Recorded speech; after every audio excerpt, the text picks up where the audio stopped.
Hello, my dear. My dear Cancer, first 15 days of June.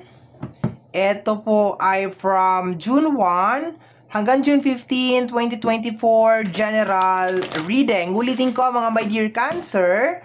Ang gagawin natin ngayon ay general reading, so hindi to 100% na magre-resonate para sa ating lahat. So please, lower your expectation pagdating po sa mga general reading.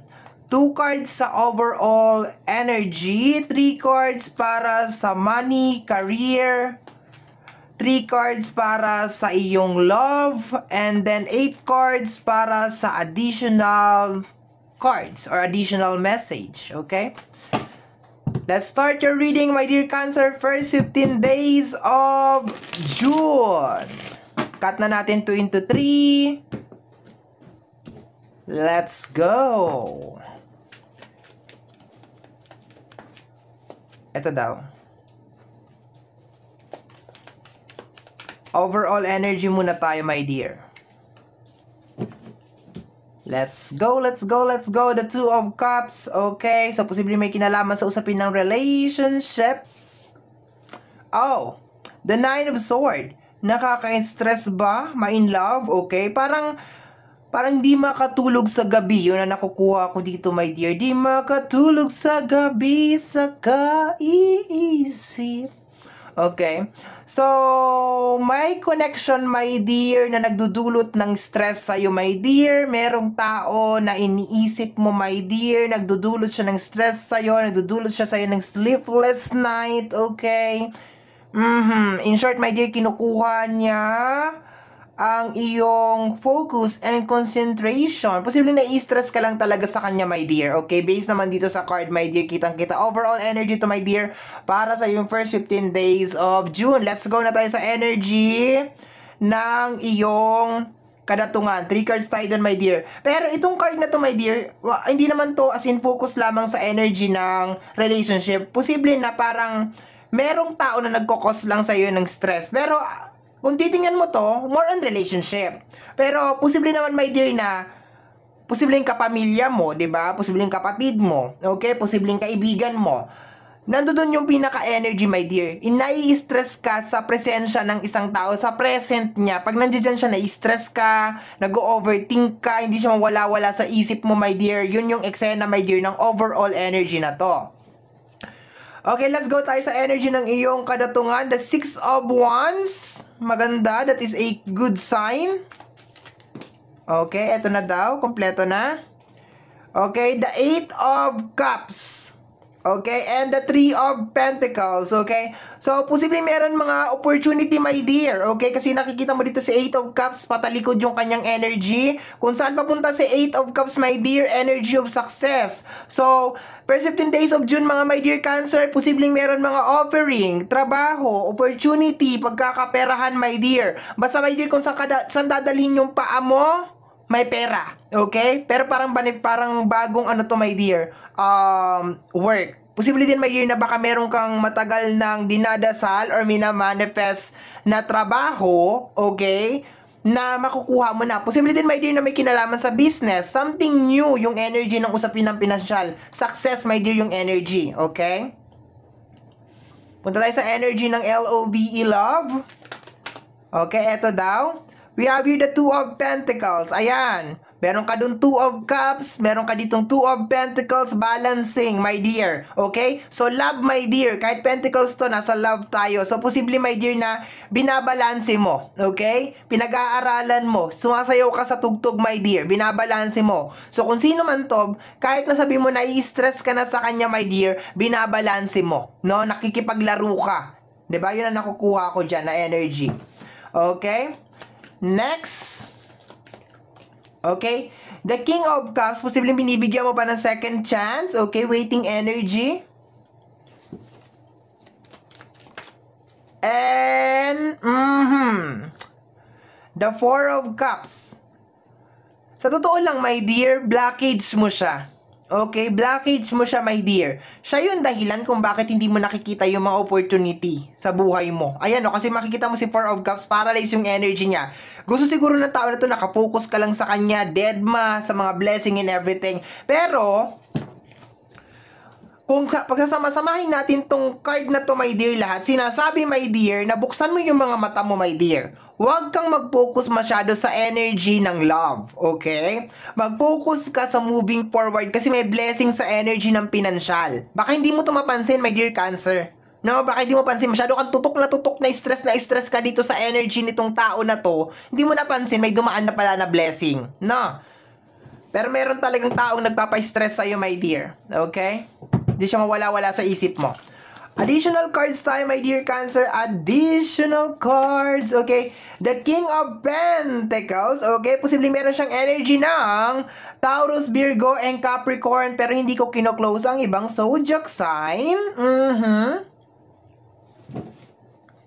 Kung ilalagay ko naman tong King of Pentacles sa energy mo, my dear, energy of providing or provider. The Queen of Swords. Concentration. Okay? Nakapokus ka actually, my dear, sa usapin ng pinansyal eh. Itong dalawang card na to, nakapokus ka sa energy ng providing, provider. Okay, na energy, nandun ka. Pero parang dinadivert yung attention mo, my dear, kinukuha, hinihila papunta dito sa energy ng love. Parang may nagpapasaway. Yun ang nakukuha ko dito na energy. Okay? So, binibigyan ka na dito, my dear, ng warning. Meron daw blessing. Okay, the Seven of Cups. Ayan. May kinalaman sa mga manifestation mo, my dear. Medyo malalim yung Seven of Cups, my dear, kasi kasama dito yung energy ng family, no? Parang ang nakukuha ko dito na energy, my dear, maski anong gusto mo, maski gusto mo, okay, ayusin ko to ha, medyo malalim yung energy, kasi Seven of Cups eh, medyo marami yung pumapasok na energy ngayon. Pero ang pinakamalakas na energy na nakukuha ko, my dear, is ito. Sinasabi dito, my dear Cancer, na maski gusto mong mangyari ang isang bagay kung walang cooperation nitong tao na to, hindi to mangyayari. Kunyari, gusto mo nang maayos sa pamilya. Eh kung ayaw niya nang maayos sa pamilya, gusto niya nang magulo, ano magagawa natin? 'Di ba? Gusto mo maging masagana lahat, maging mapayapa lahat. Eh kung ayaw niya, ano magagawa natin? Okay? Let me see, my dear. Additional cards. Parang sinasabi lang nitong reading na to, my dear, tingnan mo ng maigi kung saan mo ilalagay yung energy mo. Huwag mong sayangin. This is the High Priestess, okay? So, ibig sabihin, my dear, meron ka mga gusto na hindi mo makukuha kasi nga, una, baka hindi pa napapanahon. Okay? So, mag-focus ka lang doon sa mga bagay na kung ano yung nasa harapan mo. No, wag mong pagsabay-sabayin to, my dear, kasi lalo magiging very complicated talagang sitwasyon, my dear. Maniwala ka sa akin. No, lalo na sa usapin ng love. Kung ayaw magbago ng tao na yan, wag mo na i-push. Kung ayaw makipag-cooperate yung tao na yan, wag mo na i-push. Kung hindi na-appreciate ng tao na yan yung value mo, yung effort mo, yung tumbling mo, yung split mo, wag mo nang i-push. Nai-stress ka eh. No? Focus ka, my dear. Gusto mo maging provider? Focus ka doon sa pagiging provider. Focus ka lang doon, okay? Focus ka lang sa mga blessing. Focus ka lang sa pentacles, okay? Madaling sabihin, pero mahirap gawin. Pero, binigyan ka na ng warning ng ating card dito, my dear. Okay? Move forward tayo, my dear. Pasulong yung energy. Eto daw. The Ace of Swords. Kinakailangan ng sakripisyo, my dear. Okay? So, Ace of Swords is may kinalaman sa energy ng changes and sacrifices. And partner ito, my dear, ng King of Pentacles, energy of providing or provider energy. So, para maging 100% na provider yung energy mo, my dear, meron ka mga kinakailangan i-let go. Kasi posibleng may blockage talaga sa usapin talaga ng pinansyal. Kasi parang nga nakukuha ko dito, hindi mo nakikita na meron ka mga opportunities, meron ka mga blessing, meron ka may offer sa mundo kasi nakafocus ka dyan sa energy na yan. Okay? Dyan sa energy ng love. Na-stress ka na dun sa tao eh. Pag ini-stress ka ng tao, cut off, putulin, tanggalin. Okay? Let's go, my dear Cancer. The Two of Wands. Wala to. Bigyan niya pa ng second chance. No? Hindi ka makapag-decide, my dear. Kasi galing yung energy sa puso eh. Pag nanggagaling talaga yung energy sa puso, ang hirap mag-cut off. Kasi mahal mo yung tao. 'Di ba? Pero sana tingnan mo kung ano yung nagiging damage sa iyo, my dear. Kasi, 'di ba, too much love will kill you, my dear. Okay?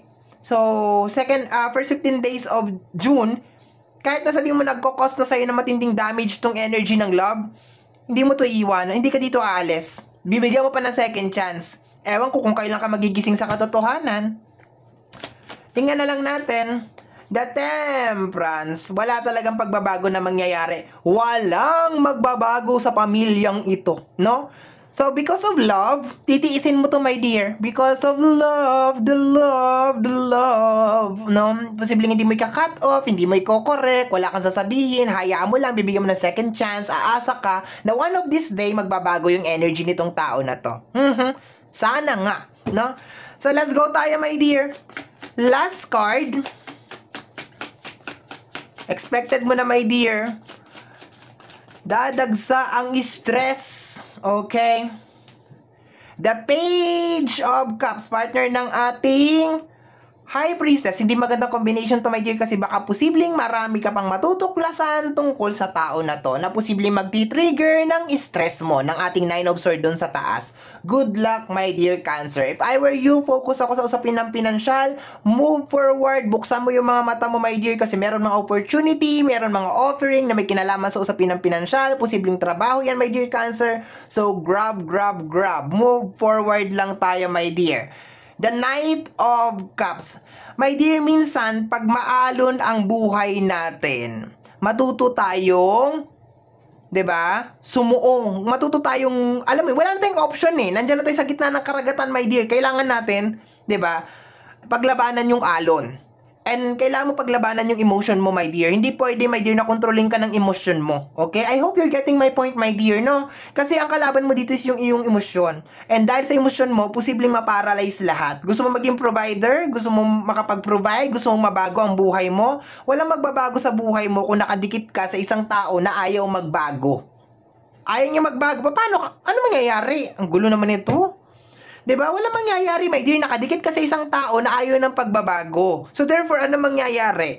May stuck ka. Walang pagbabago na mangyayari sa life mo. So, therefore, dapat magdikit ka o dumikit ka, makisama ka sa mga tao na ang tanging goal in life is to move forward. Tama ba ako? Okay, my dear. Tama na.